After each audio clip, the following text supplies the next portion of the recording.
হরে কৃষ্ণ। আজকে আমরা অনেক দিন পর চলে এসেছি একটি নতুন ভিডিও নিয়ে। তো আমি বেশ কিছুদিন আগেই শ্রী ব্রজধামে এসেছি রাধারানীর কৃপায়। তো আমরা আজকে বেরিয়ে পড়েছি গোবর্ধন পরিক্রমা করতে।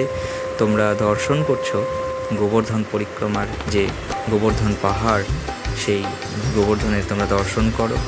আমরা টোটোর মাধ্যমেই একটা অটো নিয়েছি এখান থেকে, দিয়ে সেই অটোর মাধ্যমে আমরা দর্শন করছি। কেন কি আমাদের হাতে সময় খুব কম ছিল, আমরা 3-4 দিনের জন্য এসেছিলাম।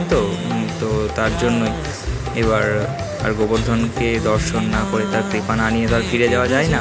আমরা বিশেষ করে বেশ খানিকটা সময় কাটিয়েছিলাম শ্রী রাধাকুণ্ডে, এবং সেই রাধাকুণ্ড থেকে চলে গিয়েছিলাম বার্সানাতে। তো সমস্ত ভ্রমণ করে সে দর্শন করে এসে ভাবলাম আজকে চলো গোবর্ধন পরিক্রমাটা করেই আসি। তাই বেরিয়ে পড়লাম গোবর্ধন পরিক্রমায়। তোমরা দেখো কি অপরূপ শোভা, যে আজকে থেকে 5000 বছর আগে ভগবান এখানে লীলাবিলাস করেছিলেন।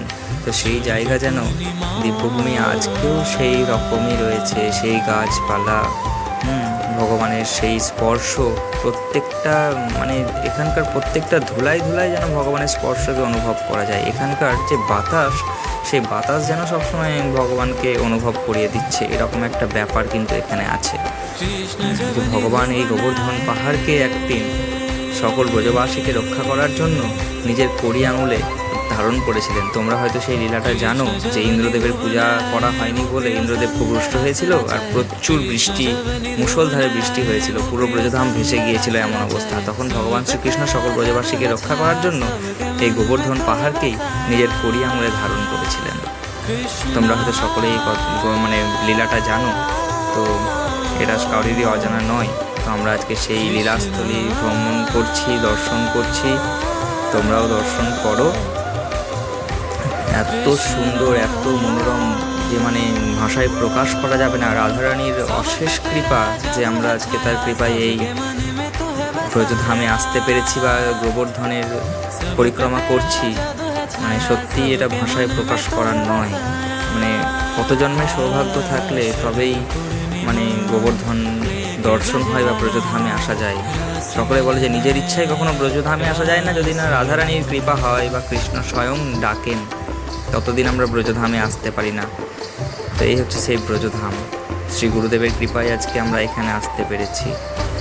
দেখো কি সুন্দর, মন জুড়িয়ে যাচ্ছে। চলো এবার তোমাদেরকে দর্শন করাই ভগবান শ্রীকৃষ্ণের আর এক লীলাস্থলী, শ্রী মানসী গঙ্গা। তো এখন তোমরা দেখো দর্শন করছো ভগবান শ্রীকৃষ্ণের আরেক লীলাস্থলী, এটা হচ্ছে মানসী গঙ্গা। ওই গোবর্ধন পরিক্রমার পথেই তোমাদের এই জায়গাটি পড়বে। ভগবান শ্রীকৃষ্ণ এই গঙ্গাকে প্রকট করেছিলেন তার অন্তর থেকে।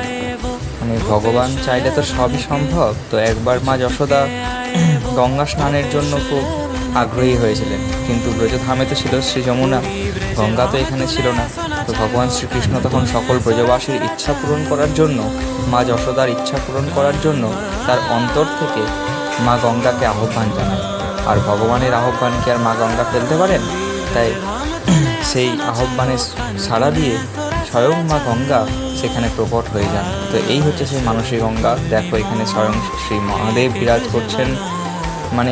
এত সুন্দর জায়গা, তুমি একবার না এলে কিন্তু অনেক কিছু মিস করে যাবে। তো অবশ্যই কোথাও যাও আর না যাও, অন্তত জীবনে একবার ব্রজধামে এসো। রাধারানীর কাছে প্রার্থনা করো যে আমি আর কোথাও যেতে পারি বা না পারি, একবার অন্তত তোমার ধামে আমাকে নিয়ে চলো। কারণ এই ব্রজধাম হচ্ছে অনুভবের জায়গা। এখানে তুমি দেখে হয়তো কিছু বুঝতে পারবে না, যে যদি তুমি দেখতে যাও তাহলে এখানে হয়তো ওই অলি গলি, রাস্তা, ভিড় এসবই দেখবে, পুরনো বাড়ি। কিন্তু যদি তুমি শ্রীকৃষ্ণকে সাক্ষাৎ অনুভব করতে চাও, রাধারানীর কৃপাকে সাক্ষাৎ অনুভব করতে চাও, তাহলে তোমাকে অন্তত একবার বৃন্দাবনে আসতে হবে। কারণ এই সাক্ষাৎ বৃন্দাবন হচ্ছে সাক্ষাৎ শ্রীকৃষ্ণ। তো আজকে এটুকুই, দেখা হচ্ছে আবার পরের কোনো ভিডিওতে। জয়